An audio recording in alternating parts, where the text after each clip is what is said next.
শিশির ভাই প্রত্যেকটা গ্রামে যাইতেছেন এবং তিনি দেখতেছেন কার কি কি সমস্যা। এতদিন তো তিনি পড়াশোনা নিয়ে ব্যস্ত ছিলেন, এক। দুই নম্বরে তিনি ছাত্র শিবিরের রাজনীতি করছেন, এইগুলো নিয়েও ব্যস্ত ছিলেন। তিন নম্বরে তিনি তিনি তিনি ওনার পেশা নিয়েও ব্যস্ত ছিলেন।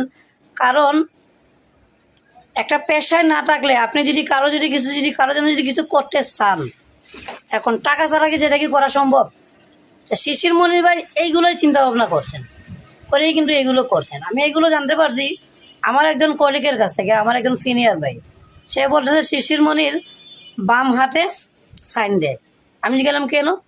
সে ডাইন হাতে সাইন দিতে পারে না? বললো দিতে পারে, কিন্তু সে প্রতিজ্ঞা করছে তার জীবনে যে এই দেশে যতদিন কোরআনের সংবিধান চালু না হবে আমি ডান হাতে সাইন করব না, আমি বাম হাতেই সাইন করব।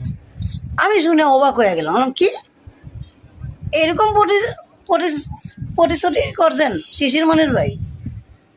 তার মানে শিশির মনির ভাই যেগুলো করতেছেন বর্তমানে নিজের টাকা খরচ কইরা, তার মানে তিনি চাইতেছেন এই গ্রামটাকে বদলে দিতে, এই গ্রামকে যাতে আর কোনো মানুষ চিনতেই না পারে যে এটা কোন গ্রাম। কারণ এই গ্রামের ব্যাপারে তো বেশিরভাগ মানুষ কিছু জানে না, সবাই সিলেট সম্পর্কে জানে, কিন্তু এই যে গ্রামটা সামাসর, এই যে দিরাই সাল্লাহ, এই গ্রামের ব্যাপারে বর্তমানে কয়জন মানুষ জানে? এখন তো শিশির ভাই রুসিল্লাহ অনেকেই জানে, অনেক মানুষ অনেক কিছুই জানে, কিন্তু এই গ্রামকে কয়জন মানুষ চেনে? এই জেলাটাকে বেশিরভাগ মানুষ চিনে না। এবার শিশির ভাইয়ের হাত ধরে সবাই চিনবে ইনশাআল্লাহ।